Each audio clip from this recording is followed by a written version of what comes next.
And then let's get started with the show. All right.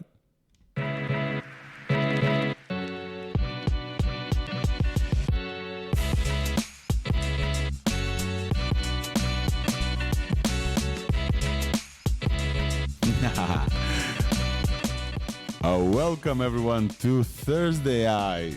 Today's June 27. I am at floor 32 of the Marriott Marquis Hotel in San Francisco. The view is beautiful. I see the whole bay. Unfortunately, I'm facing the other way from the Golden Gate Bridge, which is the thing I came here to see. But fine, because the folks at the AI Engineer Conference let me up here. This is where they did the interviews to actually record the show live in the middle of the conference. Today is the second day of the AI.Engineer conference, and I said I'm still going to record the show because there's many people who can't make it. And the whole point of ThursdAI is I stay up to date so you don't have to, but also I go to shows and tell you about them. That's also a secondary point. Shout out to Swix and Ben who organized the show. Many people don't know, but for me, they gave me the first big break for ThursdAI in the previous AI Engineer. I met many people, many fans of the show as well during that conference, and so I'm very happy to be back. We'll be talking a little bit about kind of a recap of how it's been so far. The very cool thing is I've met so many listeners. It's incredible. If you're listening right now and you're at the show, I don't know why you would. Go enjoy the conference. There's talks soon. But if you are listening to this right now and we haven't met yet, please come up to me and please say hi and give me a high five. There's nothing I enjoy more. Let's take a selfie and post it, because the organizer of the show could not make it to the show. So Swix couldn't actually come out due to some issues. So we're going to try to make the show as, how should I say, the conference as online as possible for him. So with that, I'm here, this AI engineer in San Francisco. I've met many listeners of the show, but also met a lot of people from our little bubble on Twitter, from the AI bubble. I met like countless of people. Everywhere I walk, I was like, oh, he looks like an avatar I know. That's a mutual friend of mine. That person invented this thing. So that's been incredible. With that said, we will cover some AI engineer things here on ThursdAI, but there's also been quite a few things this week. Not a huge amount. So that we'll likely have a shorter episode this week, just because I also have to run and also give a talk. The talk that I'll give, you guys will likely see, hopefully the folks in the audience will post it on X as well, because I plan to do quite a spectacle. Right. Besides this, what else do we have? Besides this, we have to put my computer on mute so you guys don't hear the sounds. Besides this, we have breaking news today from Google just literally just now. Google just released Gemma 2, which is amazing in the open source, and we're going to cover this. And I actually reached out to some folks at Google, and they have agreed to come on. So in 15 minutes or so, we're going to have friends from Gemma team come up and tell us all about this. But meanwhile, I will just tell you that Google just released a new open model. And then, I already see Surya Bhupatiraju. All right, come up. I will ask him to come up, and then we'll start the show with a little recap, as you guys know, and then we'll get right into the breaking news. I should probably find them.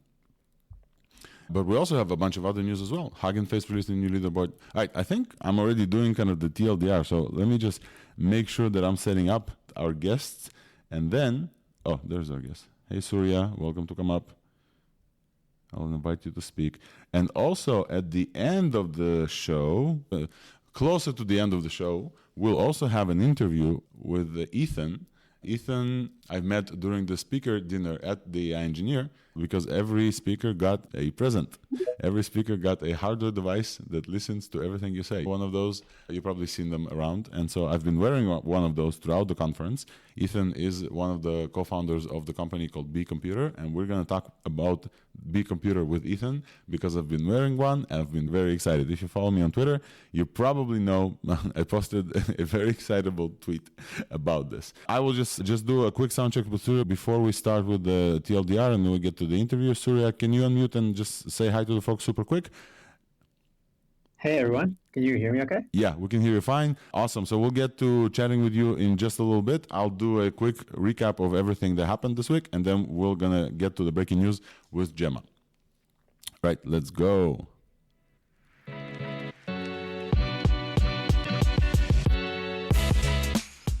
Here's everything that interesting that happened in the world of AI June 27th, aka the TLDR for ThursdAI June 27th.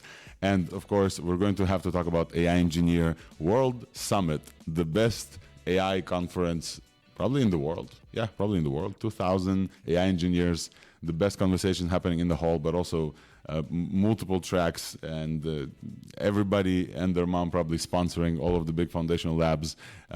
It's quite incredible to just be here and talk to all these people. We're going to, there's quite a few announcements as well, and a few new tracks this year, so it's very important to follow along even what tracks are important to AI engineers, so we're going to cover that.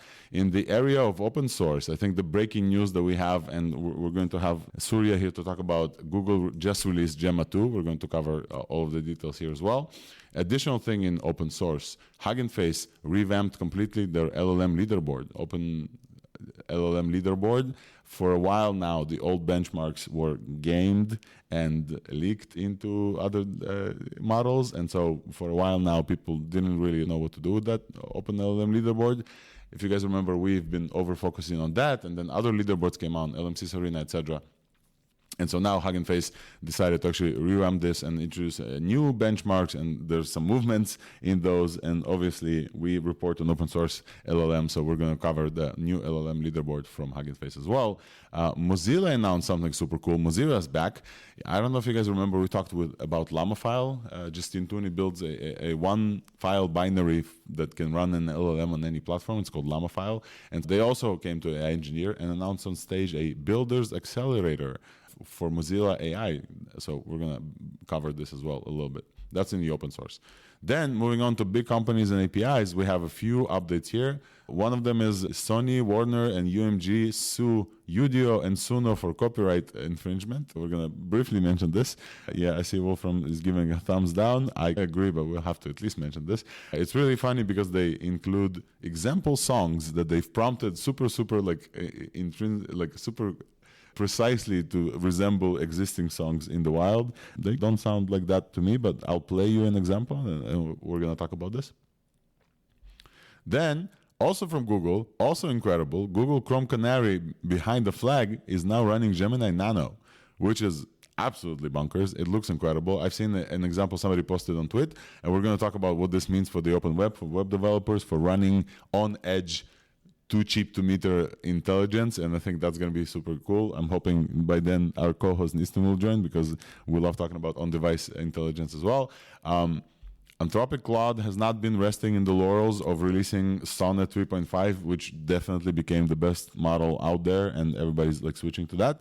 Not only that, they are now introducing something called shareable projects, and we're going to mention this as well. I think it's super cool. It's like their GPTs. We're going to run through the updates as well.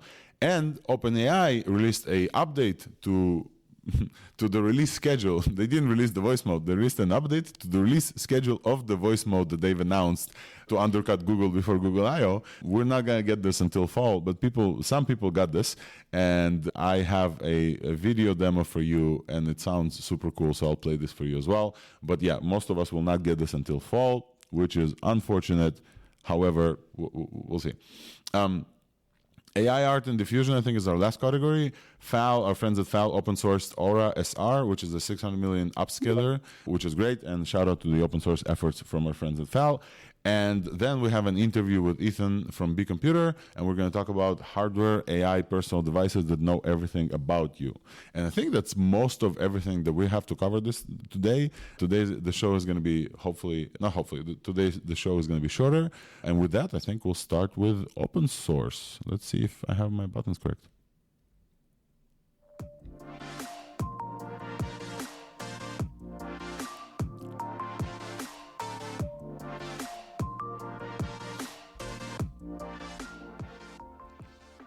Open source AI, let's get it started. Right off the bat in the open source.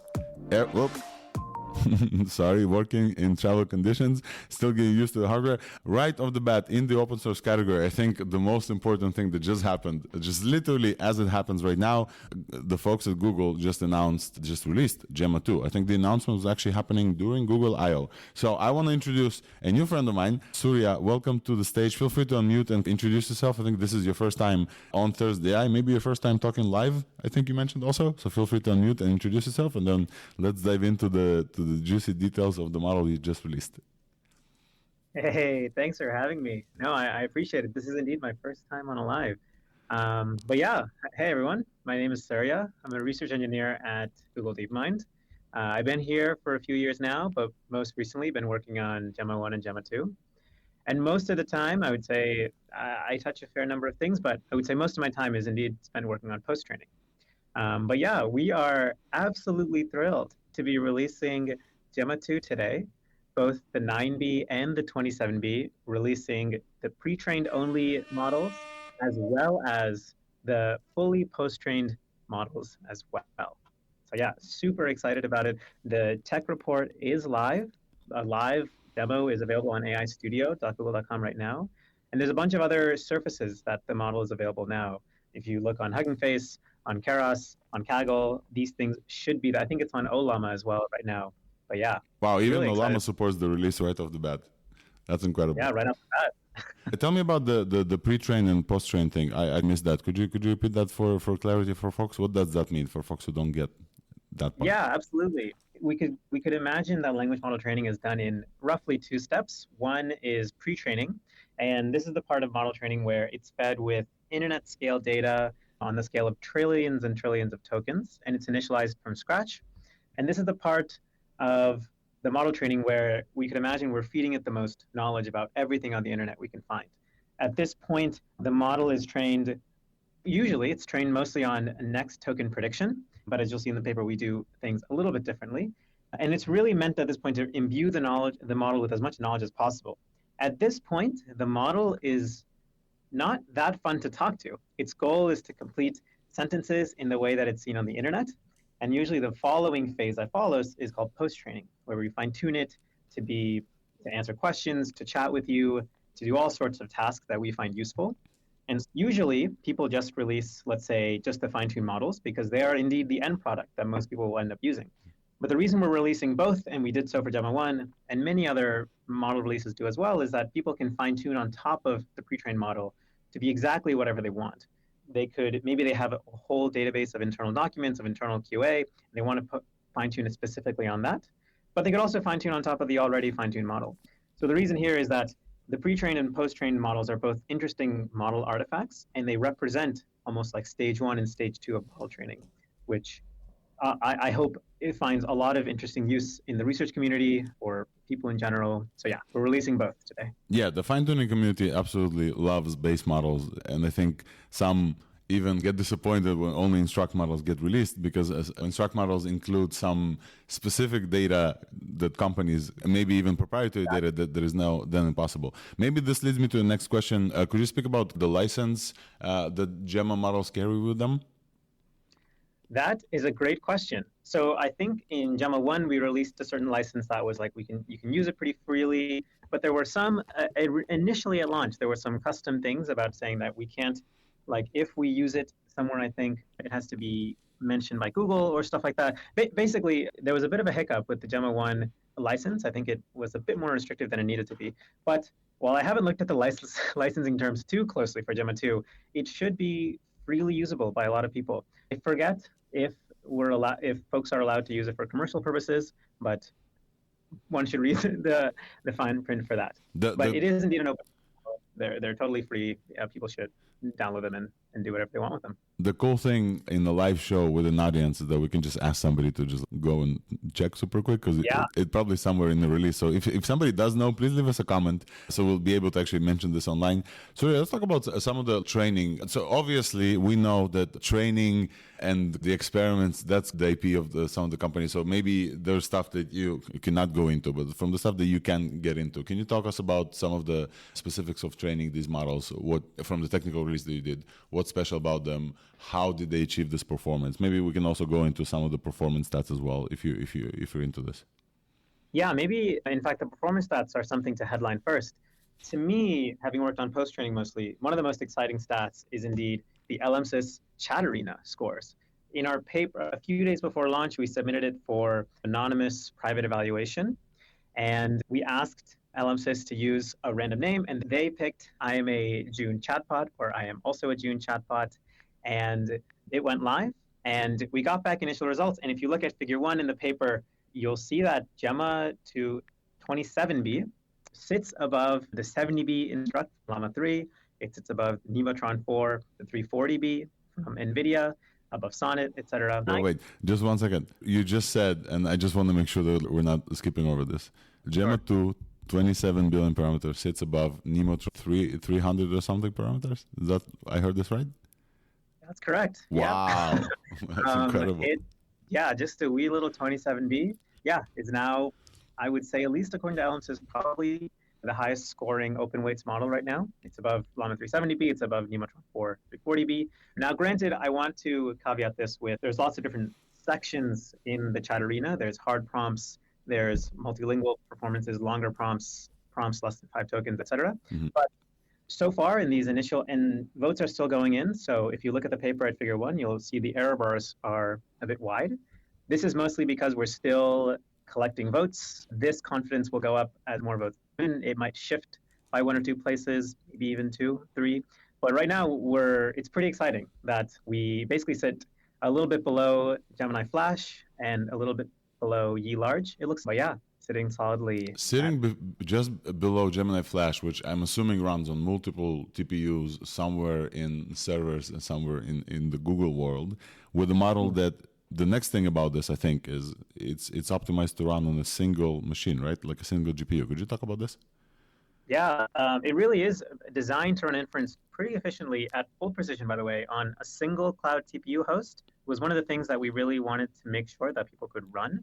This also includes, I believe, an A100 80 gigabytes or an H100 tensor core GPU, yeah, which is pretty exciting. This is, of course, at full precision. We're excited for folks to quantize it down to as few bits as possible and see what performance is like. But yeah, that was one of the big goals with 27B. I scroll through the list of participants here in the space, and I see like at least 3 faces for whom a quantization process is probably running right now. Yeah. I think quantization is going to get uploaded as well. I just want to introduce to the stage my friend Yam Peleg. Yam is our resident machine learning experimenter, fine-tuner engineer. Yam, what's your reaction to Gemma things, man? Feel free to also say hi to Surya. Many titles, engineer and whatnot. Anyway, Gemma is a great model. The first one, I'm just downloading the second one, so I don't know, but the first one is a brilliant model. It's not official because I assume they don't want to give too many promises, but just I can tell you that the tokenizer supports multilingual really well, multilingual tokenization. It is a really good model that you can fine tune to whatever language that you want. It's an extremely great base model for that. And yeah, excited, just like everyone, surprised, trying to find out how good the model is. And I have 5 minutes with it, so I don't have a lot to say. Yeah, so, absolutely. We'll love covering and trying to figure out on the fly what's going on. But for that, I'm very grateful that as we cover breaking news, we also have the folks who worked on this. We have Surya here from the Gemma team to talk to us about Gemma stuff. Could you talk about, so we covered the performance first, but we also want to maybe cover some of the training stuff, because I think you did outline at least some of the methodologies about some data stuff and also about some training stuff. Could you mention those, Surya? Yeah, absolutely. I will say some of the changes, and keen-eyed folks will find this in the code base. Some of the changes include a few different architecture changes. One, we alternate between local sliding window attention and global attention. Mm-hmm. We add what's called logit soft capping. For folks training language models, sometimes you'll notice that attention logits, when you compute them, can blow up over the course of training, or even the final logits blow up. And this can really hamper training. So we have this nice little trick where we soft cap it. We basically apply like a scaled 10H to the logits, and that's been very nice. We add post and pre-attention RMS norm to just further stabilize training. And then finally, really finally, we use group query attention, GQA. The exact numbers of KV heads versus heads differs for each of the models, but we always use two groups. For instance, the 27B has 32 heads and it has 16 kV heads, whereas the 9B has 16 heads and 8 kV heads. That's mostly on the architecture side. There might be one or two things that I'm missing that are probably in the technical report. For the training data, I would say our 27B is trained on around 13 trillion tokens. Our 9B is trained on 8 trillion tokens. And you'll notice in the paper that we are indeed en route to training a sort of 2.6B model, like an even smaller model that we hope to release very soon. Ooh. And that's trained on 2 trillion tokens. Probably can't say that much about the exact nature of the data, but I can say that we really tried to get quite clean data. And you can imagine we're just assembling gigantic internet scale data sets that target a bunch of things. Of course, web documents, so you can think of just scraping the website, forums, et cetera, for code and science and all this stuff. While they're not trained to be, and it should be clear, by the way, that the context length here, by the way, is still 8K. That's my next question. I'm usually very pleasant with hosts, but this is a point I will try to grill you on just a little bit.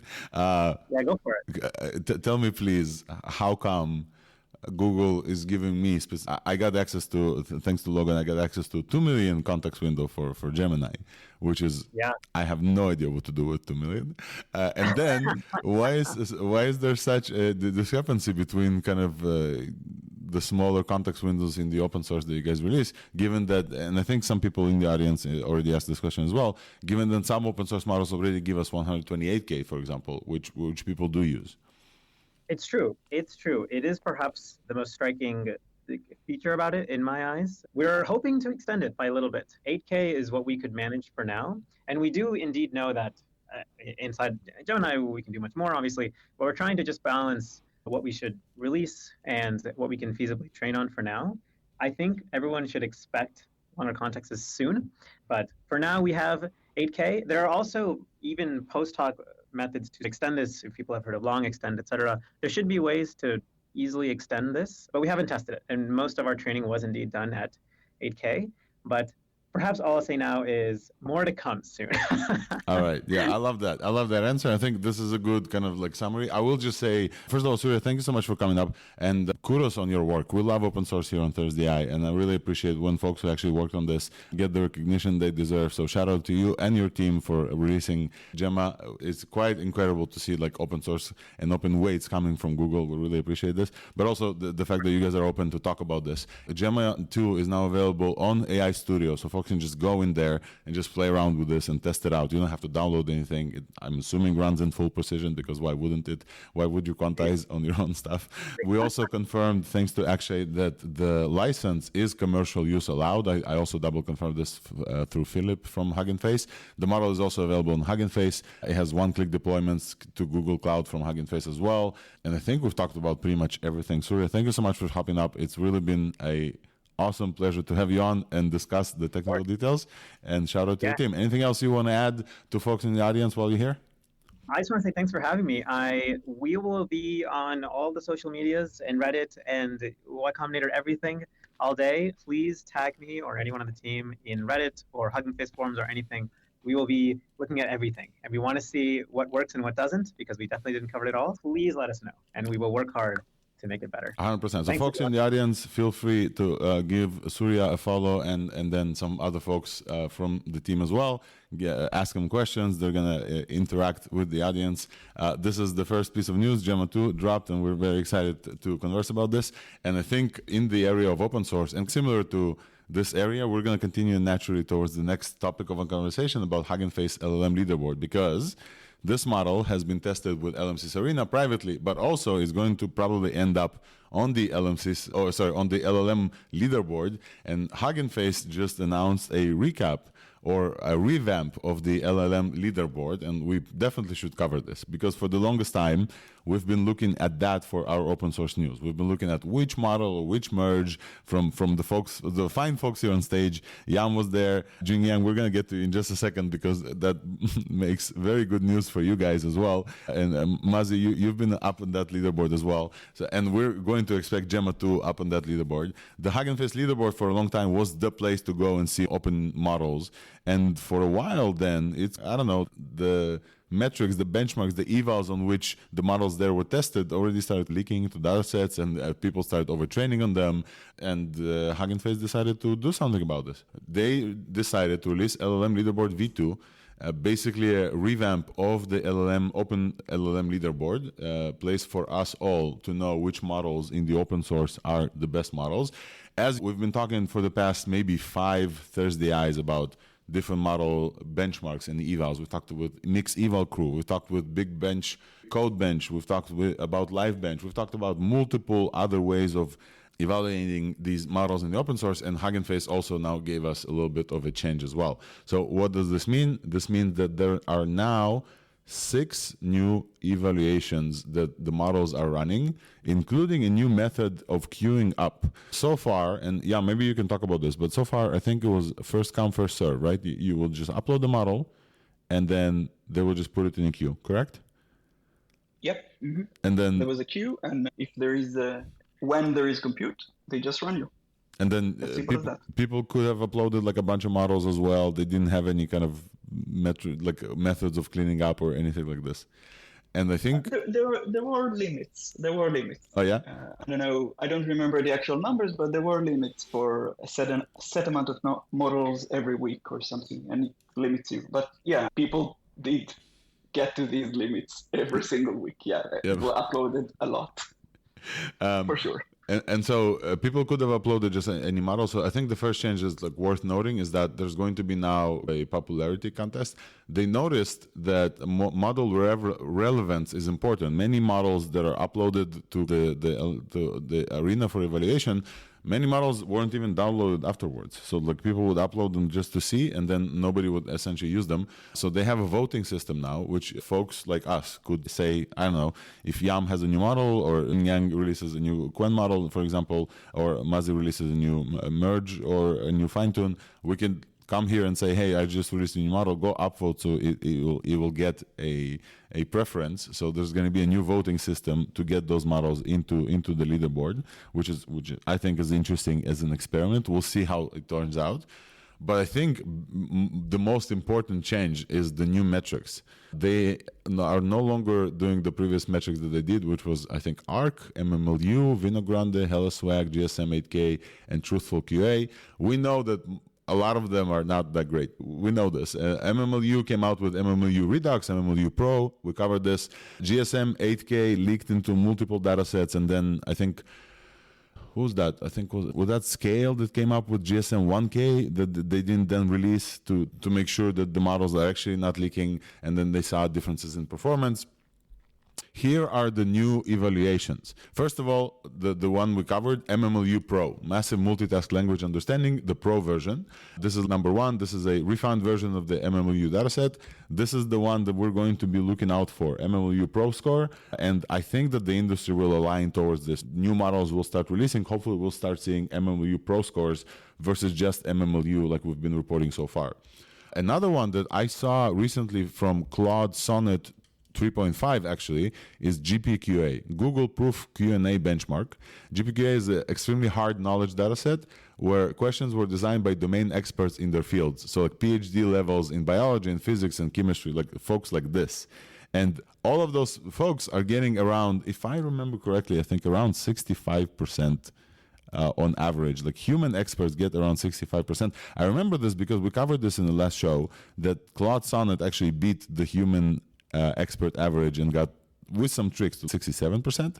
But I think that GPQA is a very hard benchmark as well. I actually want to maybe ask Junyang, while you're here, Junyang, feel free to unmute and say hi to us as well. The revamp in the arena actually helped Quen, because Quen is now like super on top, right?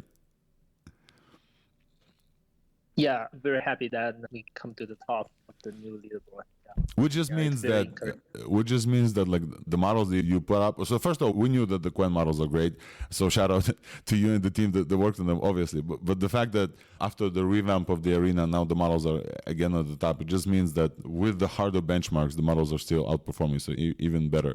What's your take generally on these new benchmarks and the change in them? Yeah, I think the original benchmarks are used for to train models specifically, and they're old benchmarks, very classic. So I don't think there is too much intentional leakage, but there are a lot of similar data to MMLU, GSM-AK, including those generated by rejection sampling. So it's hard to evaluate the models then. But for the new benchmarks, I think it is capable of evaluating both pre-trained model and also instruction tuned model, because people care more about the instruction tuning model. I think generally it looks like a good benchmark, but maybe after months we need a V3. Yeah. How fast do you think we'll need the V3? I don't know, because when there are new evaluation data sets, I think there will be some data very similar, not just the same, that will appear in the community. And then when people are training on these data, and then the benchmark becomes ineffective, then I think maybe half a year, they need a V3. Yeah, absolutely. Yam, I wanted to ask you about some of these. I don't know if you had a chance to look at the BBH, Big Bench Hard, and I also wanted to ask you about Alpaca Eval. Alpaca Eval, we know that the folks are focusing on some Alpaca Eval. Why wouldn't they add something like Alpaca Eval to this? Is that like a performance consideration? What do you think? Look, there are two types of benchmarks. There are the benchmarks that are easy to evaluate. Easy, I'm saying things that are, for example, multiple choice questions, where you have a definite answer, yes or no. The model pick the right answer or no. Alpaca Eval, Empty Bench, Arena Hard, and I think even Mix Eval, but don't get me by the word, are not judged this way. They are judged by an LLM. You ask GPT-4 to grade the answer, or you ask GPT-4 which model is better, this one or that one. And those type of benchmarks happen to be much more, you could say, correlate much more with what we as humans prefer. They are very valuable. However, they are, you can say, pretty expensive to run, because you are prompting GPT-4 again and again and again, and we can't expect Hugging Face to do it for us. It's pretty wild to do. But all the other benchmarks and BBH and all the benchmarks that they added, the LLM. Anyway, I looked at the list, but they are the new arena is good. It's a great change. Where something more that is worth mentioning is that they also normalize the score differently, because different benchmarks have different scores in general, different range of scores that the models get, because they're different benchmarks.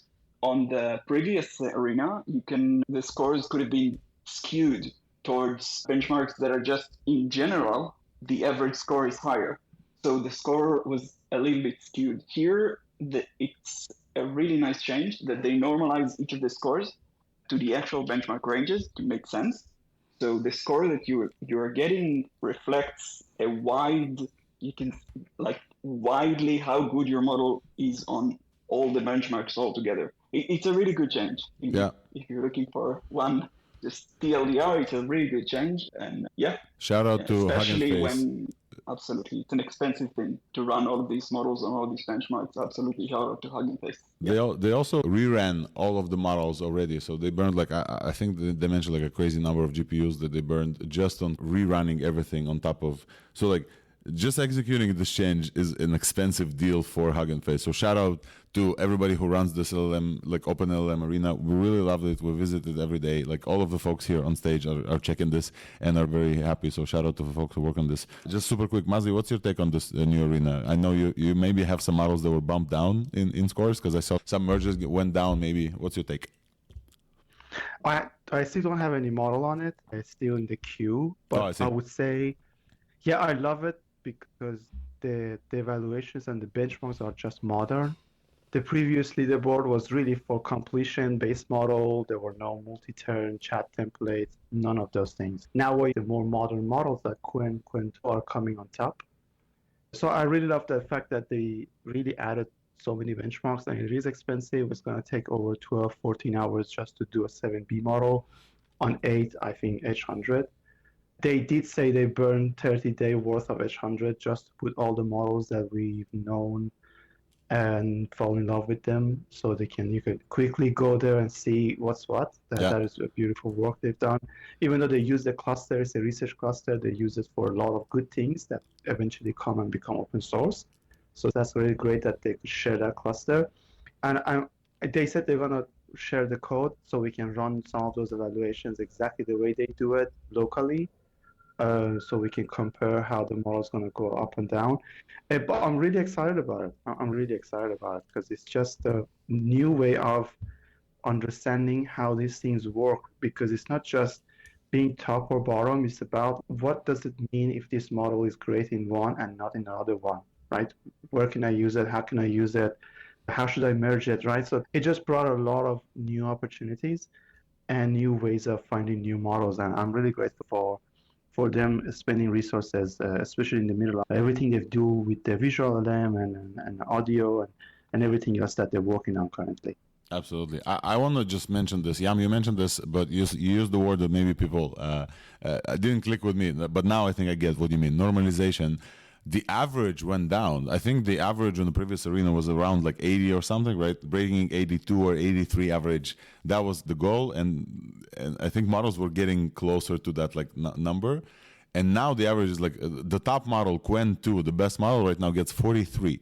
There's so much room to grow now to get to 100 score or something. And I think that's great.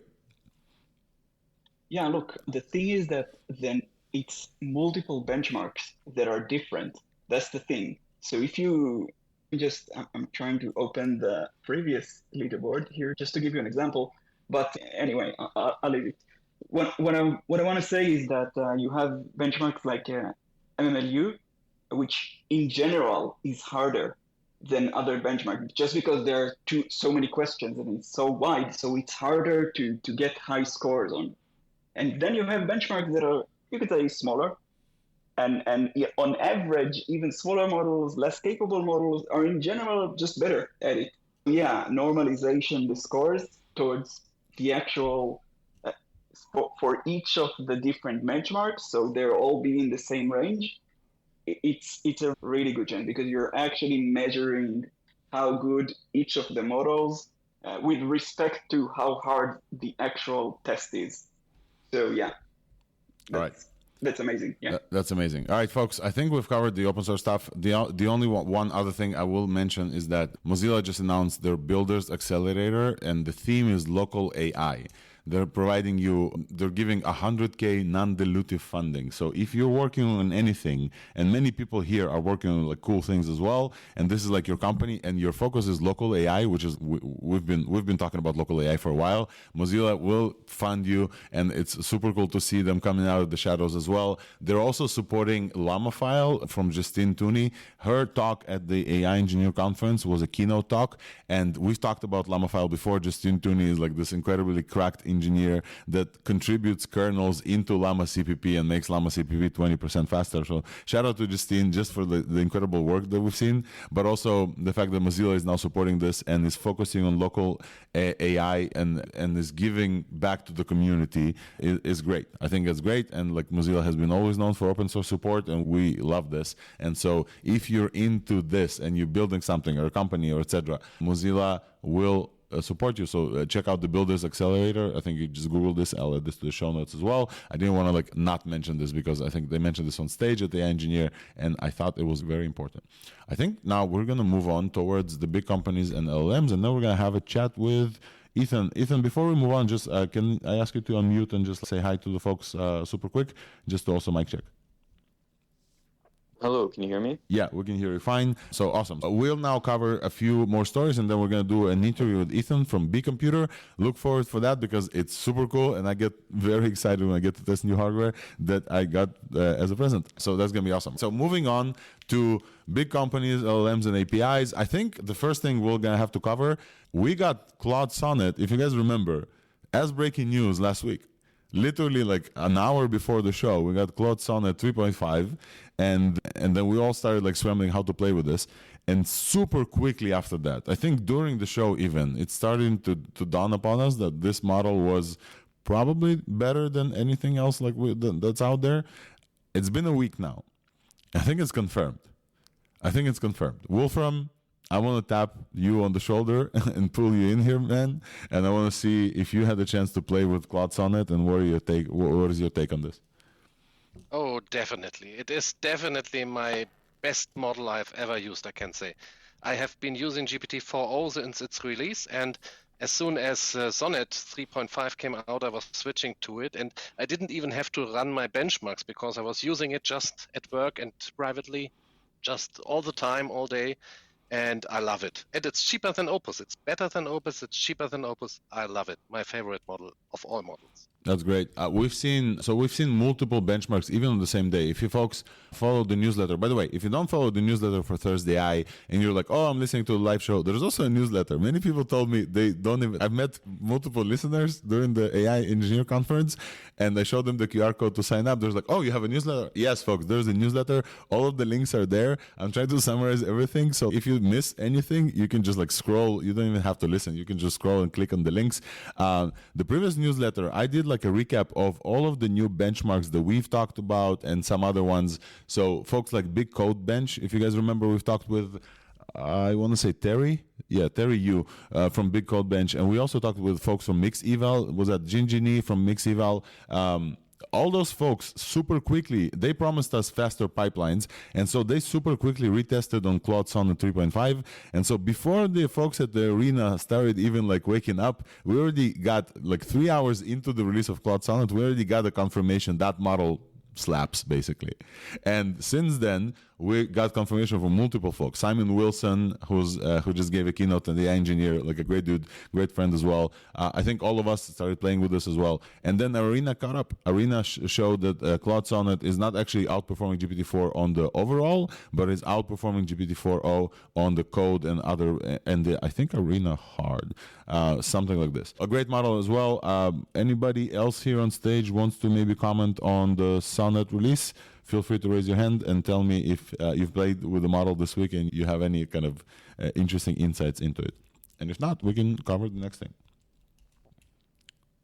No? All right. Yeah, Wolfram, go ahead. I can tell you one more thing, because I didn't run my full benchmark, but I did choose some of the hardest questions. And not only did it give the right answers, but it also could differentiate which answer is better than another, bring its own an answer that was not on the board, so it was thinking outside the box, and that really impressed me. And I have a check question, so I ask the same question again at a later time, and it really realized, oh, you're asking me this thing again, I already answered it and stuff like that. So I think it is a really next-gen level. When can we expect a full benchmark from you of Claude Sonnet 3.5? Is that going to happen, or is that too expensive? I could do it. No, it's not expensive, but I didn't feel the need because I see it. Yeah, it's clear. I don't have to test it. I'm using it all the time, and it really is the best model. Absolutely. So I think it's clear. So since then, I will just say, while we're on the topic as well, they haven't been resting on their laurels. Just a reminder, they released Claude Sonnet 3.5, which is now the best model that we mere humans have access to. Confirmed also by Technium as well. Technium loves this. Junian, go ahead. Have you used Claude Sonnet 3.5? What's your take? Yeah, I didn't really use it, but one of my friends is a super fan of Anthropic, and he used it, and he just said the model is becoming more like ChatGPT, not just like Claude. I think the previous Claude is more human and more helpful, but this time its performance is better, but it's not that saying warm words or playing more like a human. Yeah, that is something that he commented. I see. Yeah, absolutely. There's definitely like a little bit of a difference there. All right. While releasing Claude Sonnet, they also released the artifacts feature, which lets you see what the model can actually do, and the model knows how to interact with this artifacts feature. So it's essentially a browser that it can render stuff like in JavaScript. You can play games, you can build games, and it can render some of the files they can generate for you. That's great. Since then, they also released a new thing called shareable projects. So we'll just cover this super quick. Those are snapshots of Claude conversations that you can share with your team. fairly similar to, if you think about generally like GPTs, GPT from OpenAI, you can now enable collaboration and enhance workflows with your team, and you can also ground them in like system prompts and internal knowledge. So Claude has 200,000 context window, and you can pre-upload a bunch of stuff into that context window and then share. And artifacts feature works there as well in the projects feature as well. So it's like their GPTs but enhanced, and I think that's super cool because OpenAI tried to do this like big thing with GPTs, marketplace, etc., and many people try them. I don't know where it's at right now. I definitely know that the how should I say, they promised monetary value for this marketplace. I don't think even the people with the highest used GPTs are seeing anything. I think all they saw is an invite to the voice mode release. We knew some friends of ours that went there, but the Claude team kind of shares the conversation between each other, and then you can continue. And so the projects thing is there's non-glamorous GPT type sharing thing, and I think that's also super cool. That's on Claude. Next, I think we should talk about OpenAI voice mode update, which is a bummer. All right, this one is a bummer. If you guys remember, obviously, we've talked about this. OpenAI released in their spring update one day before Google I.O. an incredible thing for all of us, which is the voice of her, which they then took away because of Scarlett Johansson complaining that it sounded like her, the voice of Sky. They released a model that can listen and understand, and you can interrupt, and it reacts in super real time. They released an update yesterday. They said update on our voice mode that they will not be giving us this access anytime soon because of reasons. And so they basically released a blog post. Basically, they shipped a blog post. Just kidding. Obviously, they have this technology, and we know they have this technology because many people actually got alpha access. Shout out to whoever in OpenAI gives open alpha access. I need it. If Weights and Biases are friends with OpenAI, if you need an NDA for me to sign, I'll sign an NDA. I need to use this to then be able to talk about this. If anybody listens, I'm a very good alpha tester. They released this voice mode to some folks, and I think somebody on Reddit was able to unlock this, and I want to play you a clip. It's a 1-minute clip of somebody asking GPT-4o voice to tell a story. And that GPT-4o creates background sound noises, and it sounds super cool. So I'm going to play this, and hopefully this will come through. Let's see.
I'm going to keep the suspense here. I'm not going to tell you what she said, what was in the middle of the room. But I will tell you that I don't know if the sound came through okay, but the sound effects were happening. The model comes up with sounds as it speaks. This is incredible. I don't think I've seen this in any of the other demos that they've shown.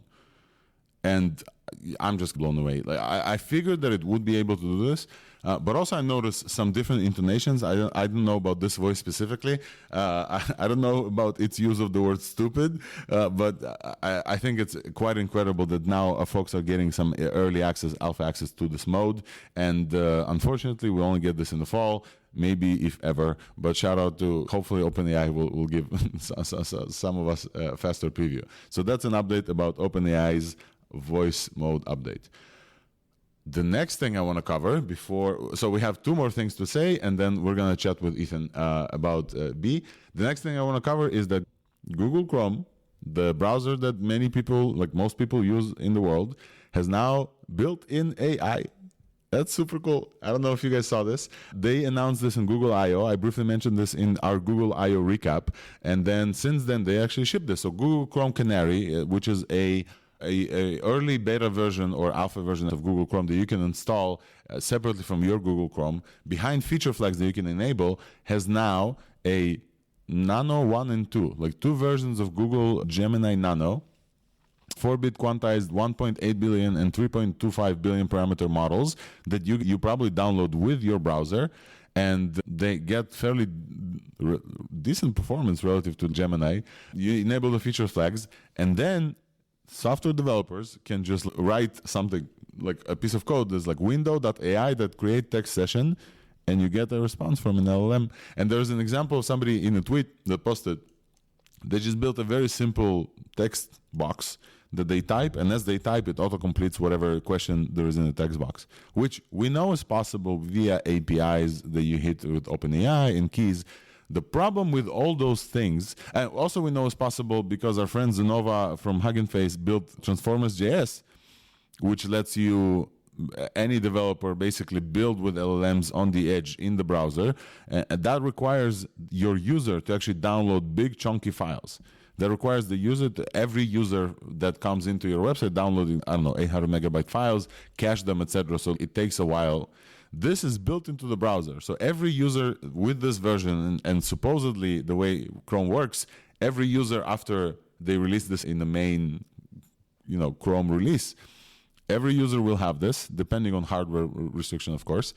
The browser developers, web developers, front-end developers will be able to build in AI features into their front ends that don't require keys, don't require a request to OpenAI or any other LLMs, for small things like typo correction, for tone adjustment, you can monitor for like tone, whatever. Those small LLMs are very decent already. They can do a lot of work, and it's fully local, and I think it's incredible. I just wanted to highlight that we're going towards intelligence that's free and running in the browser, and I think it's super, super cool.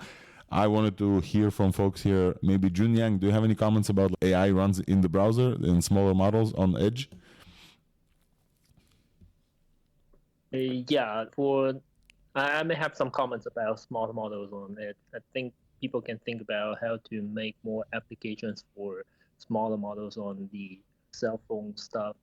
For example, small models don't generalize that well, but maybe we can use things like Apple did, just like Laura, to make it adapt to specific tasks pretty well. So I think there's much room for these applications. So I really expect some new products. Yeah. Yeah, absolutely. And those small models, I actually don't know. They promised Gemini Nano, and we don't know that much about performance. They posted just a little bit, but we will see once it gets released. But you can install this now. After you have some time, you download Chrome Canary, you enable those feature flags. I'll add them in the show notes as well. And you can play around with this, and it's super awesome.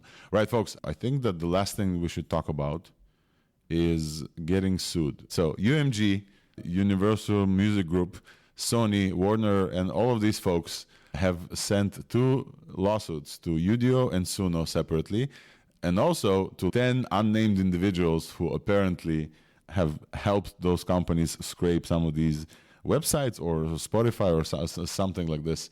And yeah, I just want to play you a little piece, and then we can talk about some of the copyright issues of this thing. Together with the lawsuit, UMG also included a few pieces that sound like actual music. And I think, if you remember, we've talked about OpenAI getting sued from New York Times, and back then New York Times kind of supported their lawsuit by trying to do like super like clever prompt techniques to generate explicit, specific explicit passages from New York Times, and then they showed, hey, this model regurgitates like copyrighted content. And here, I think they're trying to go for the same thing. And the additional thing is they're saying it's a mass violation of copyright. And I just want to play you like one piece, and let's see. Let me see if I can find one, and let's see if you can detect which one this is. 1 second. Oh, it disappeared. Oh, this one.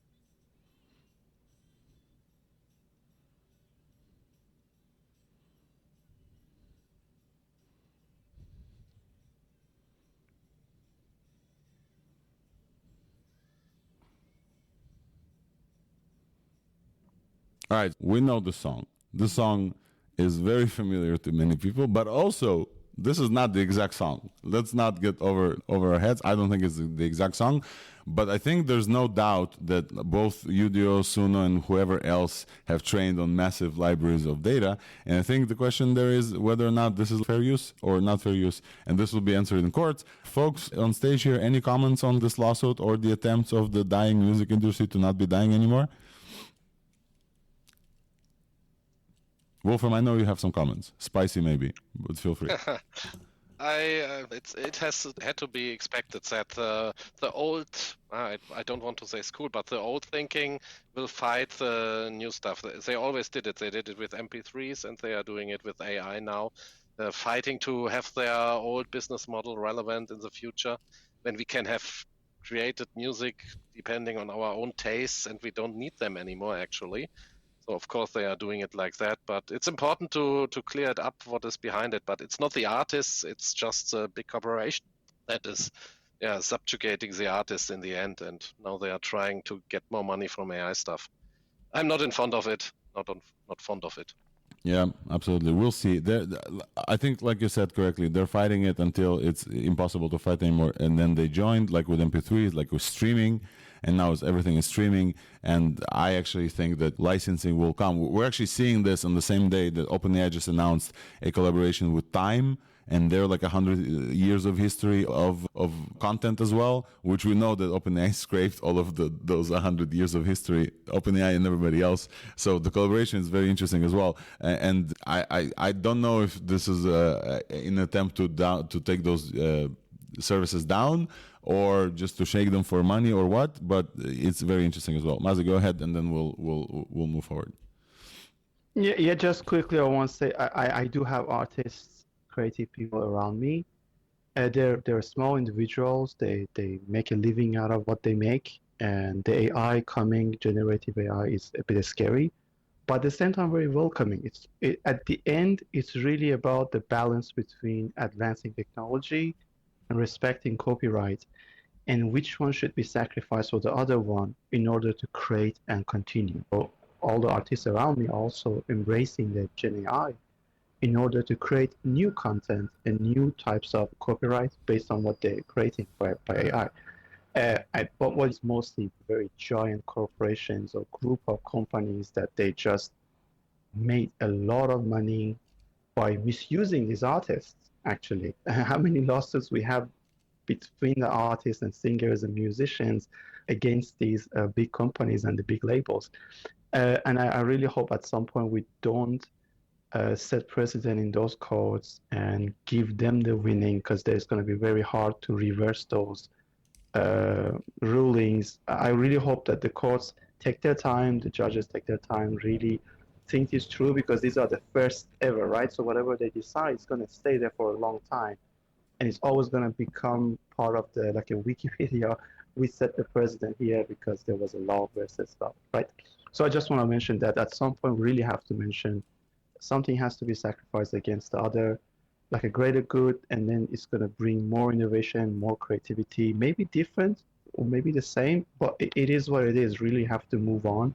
And what we see is just a giant corporation, greedy corporations. Very big companies with a lot of power trying to fight to hold their power, and I agree with you completely. I want to welcome my friend Swix to the stage. Hey Swix, how are you? Hey, all of you on my shit list right now because you're not watching the keynotes. We had to record ThursdAI. You know this, right? By the way, are you also watching the keynote? You're here. Of course. Okay, so we're not gonna. I was about to ask you about the engineer to pump it up to tell people to go plug into the keynote. It's fine. Yeah, it's recorded. It'll run itself. Yeah. But no, I just wanted to say hi to this crew. Thank you for speaking, Alex. I'm looking forward to your talk. And any questions? Or give us, folks. I shouted out the engineer. Obviously, I'm in the middle of this. Many people are. It's really fun. There's like a thread going on. Flo and Sandra and like a bunch of us who are here at the AI Engineer tuning into ThursdAI from AI Engineer. And Flo said it hits different, and I agree because it's really fun. And so, first of all, thank you for giving me like the first big break, like the previous AI Engineer. It's incredible to come back. Second of all, we're in the middle of this. Day 1 has finished. Day 2 is just now kicking off. How's day 1 been? From you, like following from afar and looking at it. What's the highlights? Yeah, the highlights, I think there are many, but I pick one every day for AI News. And yesterday's highlight was, I think, the Llama file presentation. 100%. We had Justine and Stephen talking about Mozilla AI and how they're supporting local open source controllable private models. It's a really nice extension of Firefox. And I don't know if people know, Firefox has this like second browser called Firefox Focus. I'm a DAU of that. Mozilla does really good private open source things. And I view them as transitioning from private open source browser to private open source LLM OS, something like that. Yeah, I thought it was just a really good presentation. And you can run CPUs with, I forget what she said. She was like a few thousand tokens per second or something. It was ridiculous. I was like, this is the future we all want, but we didn't think it was possible. So we just gave up. And they're working on it.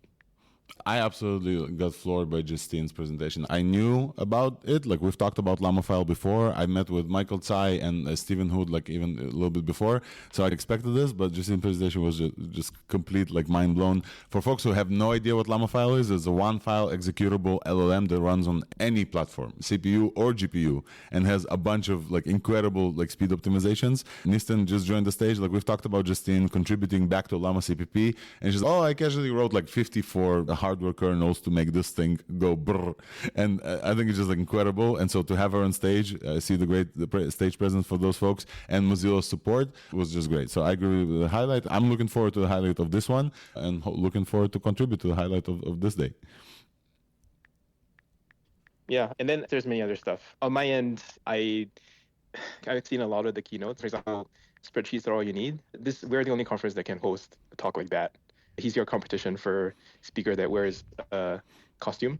And I think he crushed it. He took his talk so seriously. He ran through rehearsals with me, and it was just really gratifying as a host that like all my suggestions, he incorporated them and actually made for a better talk. That's what I want to see, right? I want to work with all my speakers to improve their talks. Yeah, it's weird because conference days itself, I have mapped out every minute of the conference for the last 6 months. It's an out-of-body experience just to watch the thing. It definitely is, because you're not on the floor, unfortunately. And for that reason, everybody who tunes in, please post and share as much as possible, as I'm trying to do as well. And I think the next thing that this takes us into is that we all got presents at the speaker dinner, and I unboxed mine, and I'm actually not wearing this right now. I'm going to wear this right now as well. And the presents we got, it was this little round thingy called B. And the guy behind this said, "Hey, Alex, maybe I can come on your show and talk about this." I was like, when people ask me to come on my show, usually like their chances are lowered. And so I was like, okay, no, sorry, I asked. And then I forgot that I onboarded. I talked with them, and then I went home and with Maxime Labonne. You guys know Maxime. He also was one of the speakers. I went home and just talked about my life and shared with him a bunch of stuff. I came to the hotel. I opened up my phone, and this app from B just says, "Hey, I found like 9 facts about you. You're this, you're that. You live here. You have those. You have kids. Blah blah blah." I opened this app and I was like, "Holy shit!" And then I switched to another tab, and there was like to-dos. You said that you need to check the video that you recorded to make sure that whatever you said about Swix is taken out. You said this. I had 7 to-dos that I forgot that I even needed to do. And at that point, it's like, fuck, I need to talk about this on ThursdAI. I need to talk about this. And here, I will want to introduce Ethan. Ethan, welcome to the stage, man. Feel free to unmute and introduce yourself, maybe some of your background. Let's talk about B. Hey, yeah, thanks for having me. Great to be here. Yeah, excited to talk about B. Real quick on my background. Been working on personal AI for quite some time. So I started a company in 2016. I don't know if everybody remembers, but there was like a brief chatbot boom in 2016, way premature because we didn't have transformers, no large language, so dialogue was terrible. There was nothing there, but we were all really excited about personal AI. Started a company in 2016 where it was more like a chatbot where it would try and pull facts about you through dialogue and asking you questions, and was consumer focused to try and build a kind of model of your attitudes and beliefs and preferences. And the concept then was like, oh, then your friends could ask you questions or it could represent you. And obviously the technology wasn't there, so we couldn't really fulfill the promise. So we ended up moving to consumer video, and then actually that got acquired by Twitter, so we worked on Spaces, what we're talking on now. So it's actually cool to be on it because I'm almost never on Spaces, but spent a lot of time working on it. Yeah, but B is okay. Now we have all these incredible ways to do things with AI. I think it, like, most people do believe that the future is, more personalized AI, and like what is possible if AI really lived your first person experience and understood you, then, what kind of value and what kind of experience could you have then? And so that kind of led us to the hardware. Let's talk about the hardware piece. What I got is a box. In this box, there's like a little circle with through, I don't know, 2 microphones, I guess, and a little LED and a button. And then you guys also gave me like this nice necklace. It kind of looks cool. And also your co-founder was wearing this as like a watch thing. It records me at all times. Is that what's going on? And then transcribes. What's going on behind the scenes in the hardware-wise? What's happening? How does it know so much about me already? It's freaky. Yes, basically the pipeline is it's a Bluetooth low energy device, so BLE, communicating to your phone. So the device itself, due to like power constraints on a wearable, it's all about a power budget. You can trade off battery size or form factor for having a more powerful chipset on the device. And I think that if you really want a wearable, you can't really afford that big of a battery or it won't be comfortable. So it's really just a thin capture device. So the only kind of computation happening on the device itself is just audio codec performing compression and then transmitting through BLE, where it is streamed to your phone in real time. And then there's a pipeline to do the transcription. And this is some of the hardest but most interesting parts about what's the future on speech to text. But there's, the transcription and then diarization and speaker identification.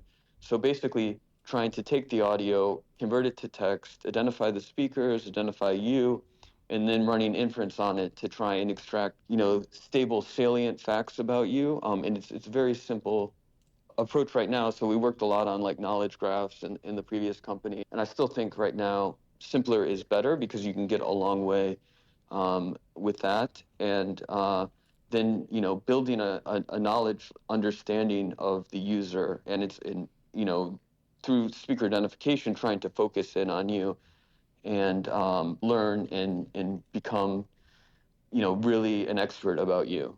So that other thing is the thing that blew me away, that I decided I have to talk about you guys, or I guess with you guys, because I came back to my hotel, like I said, and there's 4 tabs in the bottom of the mobile app. One of them is facts about you. There's a notification. I know 7 new facts about you, or 8 new facts, and I started scrolling through them. You guys very smartly did this like a Tinder interface, so you can swipe yes and right on the facts. And for many folks who are listening, maybe they had this experience at OpenAI's ChatGPT, where after they kicked in memory, where you can ask it like, what do you know about me? And it will give you some memories, and people freak out about how much they did actually share without thinking about this, and how much ChatGPT kind of remembers about them. That happens throughout time. For me, this happened with B after 2 conversations with a friend, because we just caught up about life, and then B just remembered everything that's my personal stuff. It was awesome and freaky at the same time, not to mention the to-dos, which we'll get to. So the next question, I'll ask. I told you about that. I'm going to ask this. It's now the B interface knows about this, plus you and your servers. Who else? What's the privacy piece about this? That's like the number one question that I think people will ask. Who else knows about me and my 2 kids living where I'm living, like all these private facts? And let's talk about the privacy aspect of this. I think it's very important. Yeah, it's definitely the most single important thing that we have to navigate. And I can tell you that we definitely prioritize your privacy above all else. We have not released this. We're still giving it to people with the understanding that this is an alpha, but I can give you like the breakdown of how we think about privacy and the things we've tried. On one end, you have the most private model, which would be if everything was local. And so we do have a totally local stack. And actually, one of the first things we tried to do is like the trade-offs between total privacy versus the friction and ease of use is like, where's the right balance? We have, one thing we wanted to do, so we have a fully local stack. Basically everything that can be done at approximately the same accuracy with using no commercial models, with the exception of the experimental agent stuff, which isn't even, we're not releasing that yet. But everything else is very accurate with local models, but you can't really do it on the phone. You can do some of it on the phone, but there's then the battery trade-off on your phone. even like the great performance of Apple Silicon, because you're doing this continuously, you're not going to have the power budget to do it all locally on the phone yet. I think we'll see in 6 months that's probably going to change. But currently, it's not really feasible. And so you need something at your house, basically, some compute pod. And so we looked into, can we build an Apple TV-like device, right, that like it's really simple. Anybody could use it. You don't need to be technical. You just plug it in, and then, it updates the models, and then, the data never has to come to us at all. The problem we ran into there is cost. So if you wanted a 3090 or, even a Jetson, you're looking at $1,000, $2,000. I think like actually the cheapest way to do it is actually like a Mac Mini. Like, so you could, but that still would be like $600, right? That's the barrier to entry.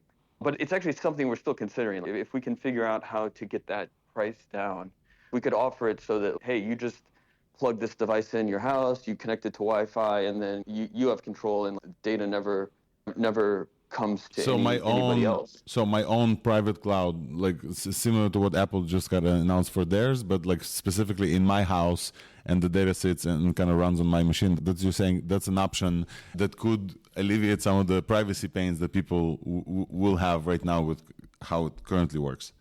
Yeah, absolutely. It would be even more private than the Apple. Apple's gone to obviously great lengths with the silicon and the secure enclave in the servers, but this is literally like it's in your house, and you can throw it out the window and be sure that data never exists anymore. But yeah, so I think we have the stack, and we've, like I said, the big thing we need to figure out is, will consumers want to pay for that privacy in hundreds of dollars? Unless, I'd love to know if anybody has ideas like how to get that price point down. That's one of the things we're wrestling with is, okay, right now we're in the kind of early adopter phase of all of this, but like we really want like somebody like my mother to be basically able to just use this and get the value from it without having to understand about inference and GPUs and stuff like that. 100%. So let's talk about using this and getting the value out of it. The to-dos thing blew me away because it is extracted from my just natural conversations the things I needed to be reminded of.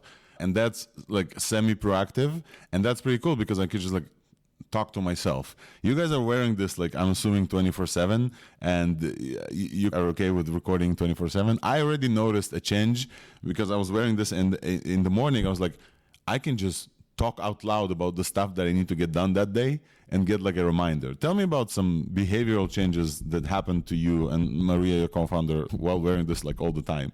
What are you noticing that, let's say, 6 months from now, a year from now, everybody has these exact devices or similar devices? What are some behavioral changes that we expect from folks that are wearing AI wearable assistants all the time?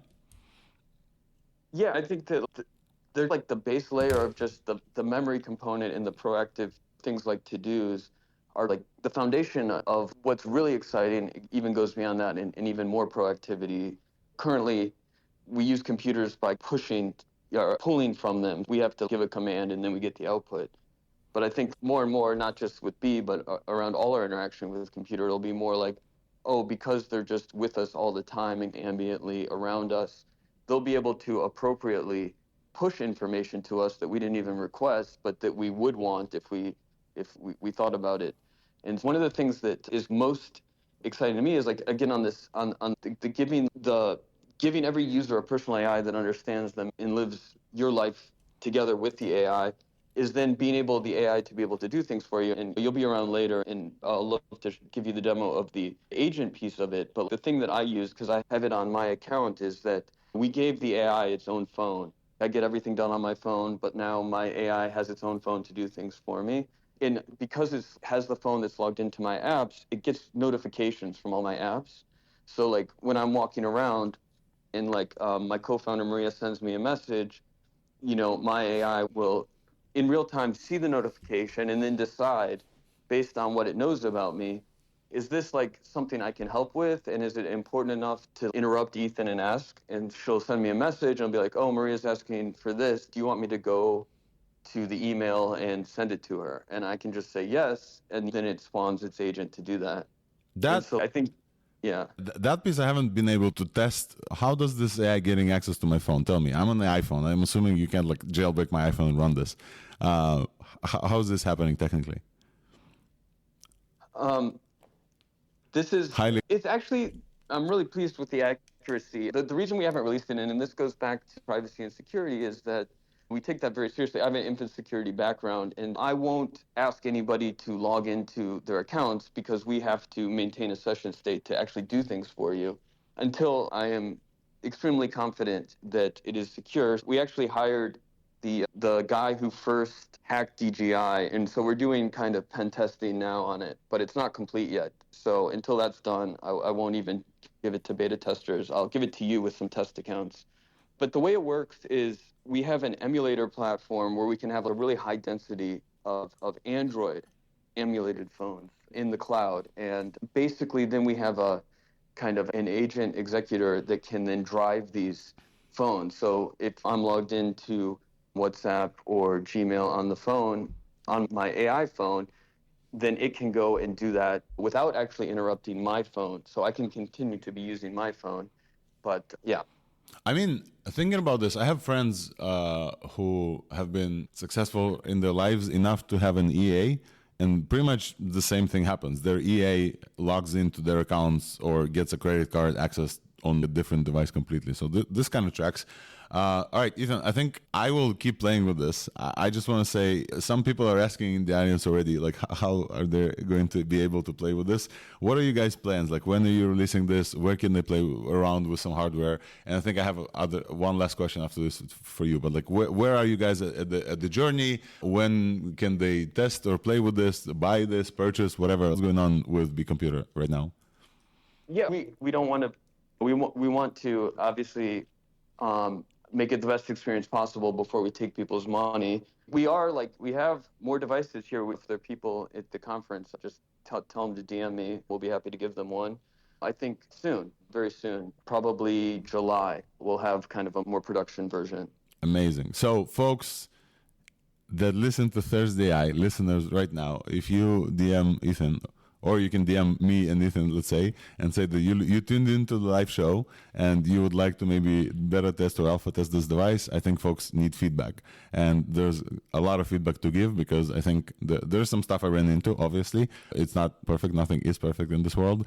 In fact, if you want to learn how to make something look a little bit better, come to my talk. It's in an hour. I need to start running and preparing. But definitely, it's very eye-opening. My first experience with this was eye-opening, because I put it on, I forgot about this, and then the stuff that it knew about me was quite intense.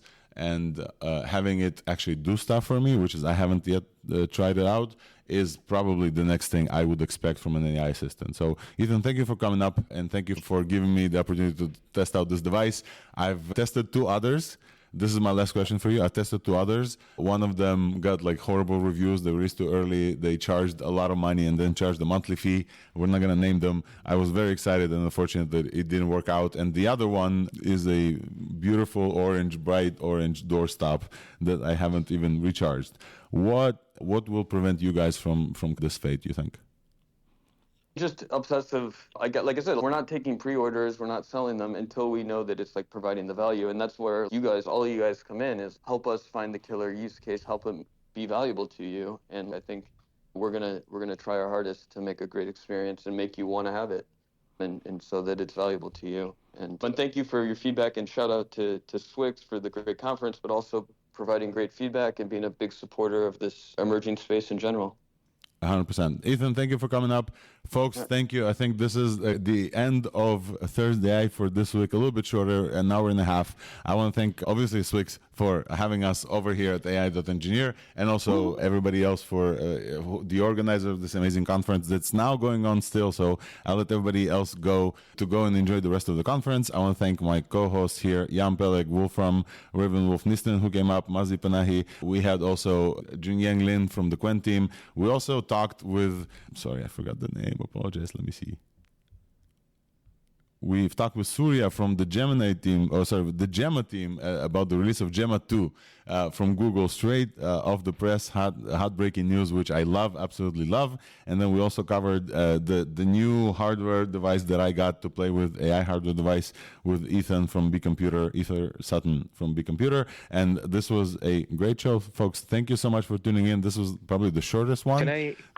Yes, please. Go ahead. So Logan is actually supposed to release Gemma on the keynote with us, and he couldn't make it. But we have the first Gemma 2 talk coming up. So just cut over to the live stream if people want to see that. I'm sending people, what's it called? Ganging or whatever. There's like a thing, swarming, whatever. Yeah, everybody should go. Swix, you want to post? I think the kids call it a raid. Raid. Let's raid the AI engineer live stream right now. Swix, if you want to post, and we'll add this to the show notes while I play us out. Let's raid over to the AI engineer live stream because the whole keynote and the show is live streamed and it's incredibly high production value.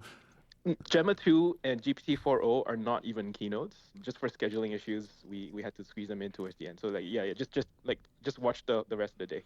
Watch the rest of the day. I don't know if mine is going to be live streamed, but it will hopefully be recorded. So I will. It is not. Yeah. All right. Maybe next time. All right, folks. Thank you for tuning in for ThursdAI. Thank everybody for joining, listening in. Thank you for the guests. And then my name is Alex Volkov. I'm an AI evangelist with Weights and Biases. Like I said, if you're tuning in from AI.engineer, my talk is at the evals track at 11:15. Be there at 11. If anybody asks you to stand up, please stand up. That's all I ask.